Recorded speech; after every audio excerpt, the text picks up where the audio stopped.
Hello everyone and welcome to ZP Productions. This is Richard here and today I'll be talking about this lens here.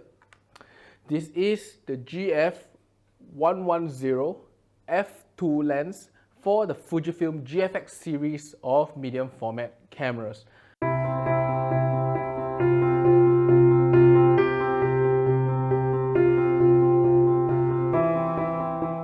This is just going to be a really short review and I hope to keep this under 10 minutes for this review itself. This lens is something I have owned for nearly 2 years now. I own it since the GFX 50S and now moving on to the GFX 100. This is a short telephoto prime 110 F2. This, if you put in full frame equivalence, is about 87, 90mm or 85mm depending on how you crop. And F2 will equate to anything from 1.3 to 1.8, also depending on how you crop. But let's say if you crop to 3.2, this is like a 1.7 lens or 1.6 lens with a of about 87 to 89. So it gives a very similar look as an 85 1.4 lens. If not, other than that, this lens itself is probably the second batch of lens that GFX launched. So it has a full metal body. You can actually feel the coolness of this. And in fact, something I'll talk about is that on my first copy of the lens, this is actually a repaired version. My copy of the lens initially had a lot of polka dots on the lens barrel. So the paint were flaking off and you can actually see the metal underneath the paint itself. So if you look at this image here, I sent this to actually Fujifilm Singapore too, and they were kind enough to replace everything on this lens exteriorly. So my entire barrel now is brand new after like 2 years. So kudos to Fujifilm treating their GFX customer as something really premium and helping me do this service within a week or two. Okay, now exteriorly, as I say, this is a metal barrel lens, so full metal barrel coated with black. I only don't like this surface. It's this very smooth black surface, which is not really hard to scratch too. Now I actually prefer matte, and because this is like a fingerprint magnet to me. Other than that, if you look at here, there's two rings here. One is the focus ring here, a very dampened ring, but just note this is a lens that is focused by wire. It is running on an internal motor, so when you turn this, it shifts the motor inside. And if you are using the GFX 50, it's quite limited because they don't have the linear focusing function, while the 100 does have it and does make manual focusing a lot easier. And then there's also one more aperture ring behind here. This aperture ring, as you can see, actually is quite stiff. Not the super smooth ring, but also not super hard to turn. But all in all, it's very good. It feels very nice. It clicks really nicely also between all the things. And if you notice there's a button here that allows you to go into A, which locks. You can see it doesn't turn, and C, which locks too. Now weirdly, I don't understand why they didn't implement locks for the rest of the aperture, maybe for fast turning or what. But a lot of time in the field, I have issues where I accidentally knock into this ring and it's like F2, then it became F2.2. No harm between F2 and 2.2, but it's just an irritating thing to note about.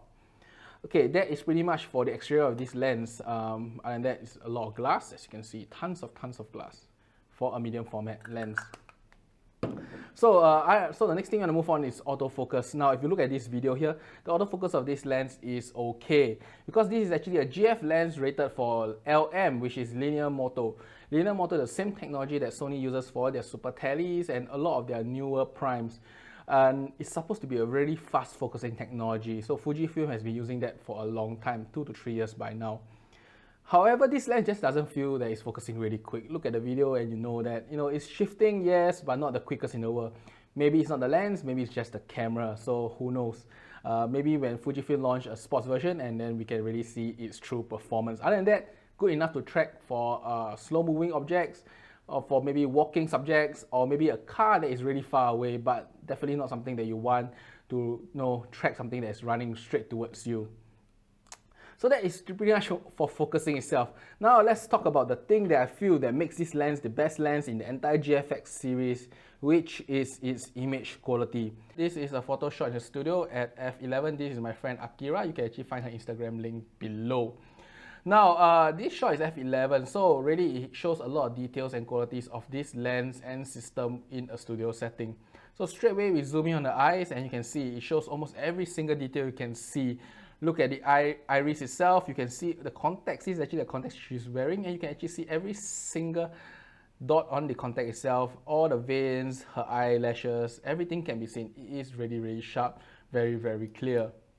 There's pretty much no comparison when it comes to that. Other than that, look at the hair and the details everywhere, very, very good details. And this is 1:1 zoom. Look at the eye behind, it is perfectly sharp and very, very good in terms of amount of details. So this is for studio. In studio, just note that this is a medium format lens. So f11 is something like f8. That may not be enough depth of field, especially if you want to do close-ups, because in those situations, I normally go f16 for a medium format lens, which gives about f11 depth of field for full frame. The next thing I want to talk about is, of course, is CA. Now, CA is something that plagues many of these fast telephoto, especially at f2 and f2.8, or should I say full frame f1.4 and f2. Now, this lens at f2 is really low in CA, and f2.8 is literally no CA. You can actually read Jim Kayson's blog, also linked below, and Jim Kayson will share that no, this lens itself at f2.8 is near perfection when it comes to aligning of all the colors, and f2 itself is close to perfection and maybe even slightly better than the Otus. So this shot here is shot at f2.8, and if you zoom in, now f2.8 is about f2 for a full frame. And this is a black coat with a white sky. Notice there is totally no CA. You cannot find a single line of CA on this lens.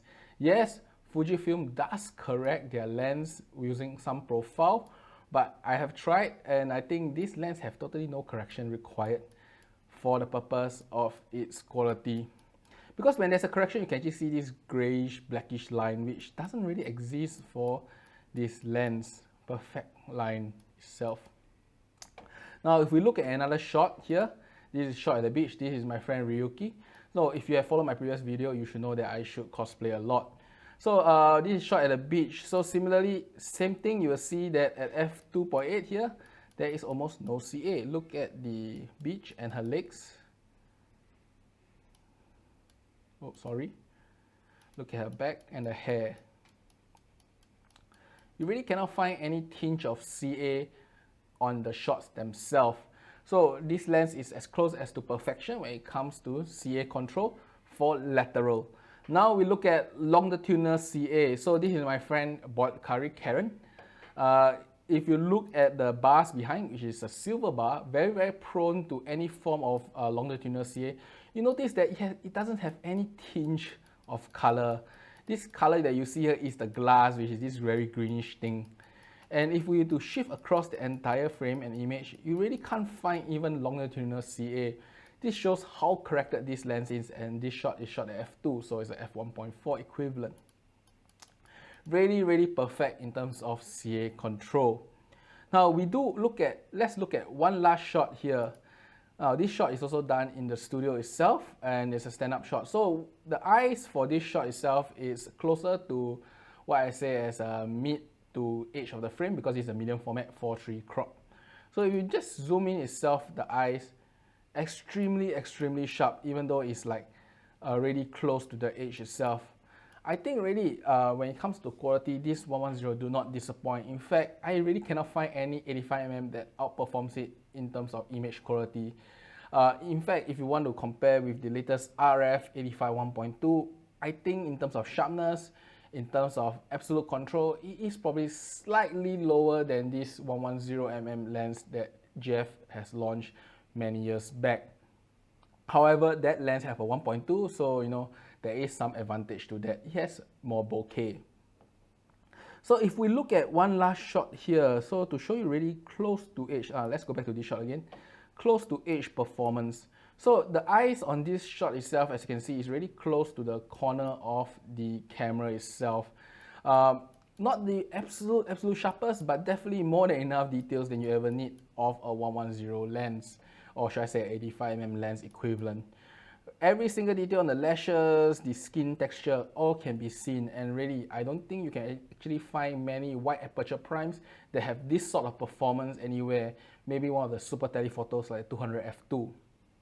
Okay, so as I said, this is going to be a short one, so I shall not talk too much of the image quality. Maybe next time I'll show a lot more images. And just now, for all the, the models that I work with, you can find their links below, their Instagram, and maybe support them on their Patreon too. So other than that, it goes down to the last part, which is about my price and how I felt about this lens after using it for nearly 2 years. Now, this lens is not cheap. Even today in Singapore, you have to pay about 3.5k Sing dollars for it. This puts it about the same price as the RF85 1.2 that just came out really recently. And if you look at the US pricing, this lens is slightly cheaper than the top of the range 85 1.2 RF by Canon, but if not, it's probably like the second or third most expensive autofocus 85mm equivalent lens you can ever get in the market.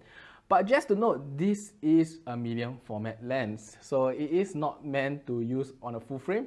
It is meant to resolve a sensor of almost 100 megapixels. And if you ever need to find a reason to buy a GFX camera and you shoot portrait, I think this lens is that reason. I really can't find any other reason to buy a GFX camera system because most of the other lenses on full frame today are fantastic. But if you want to find a reason, a perfection, and this 110 is that perfection. Now, I just want to touch on the last point. This is the F2 lens on a medium format camera. Now, as I said, this is like f1.6, f1.7. So a lot of people talk about the medium format magic. I think this lens is really, really nice. The image is really, really good. But is it that medium format magic? I don't really think so, because if I tried mounting a 85 1.4 or maybe a 105 Sigma 1.4 on the GFX, I think that really creates an image that is slightly different. A slightly wider image with an aperture of like f1.1 is truly different. But what this lens gives is a near perfect image, and I think that pretty much sets it apart from a lot of the full frame lenses. So my final thoughts on this lens: if you own a GF system, you should buy it. You shouldn't even consider it as long as you shoot some sort of portrait or even landscape. My friend uses this in Japan for landscape. This is the lens. Now, the next thing is that if you are a portrait photographer, don't bother about thinking, just buy it.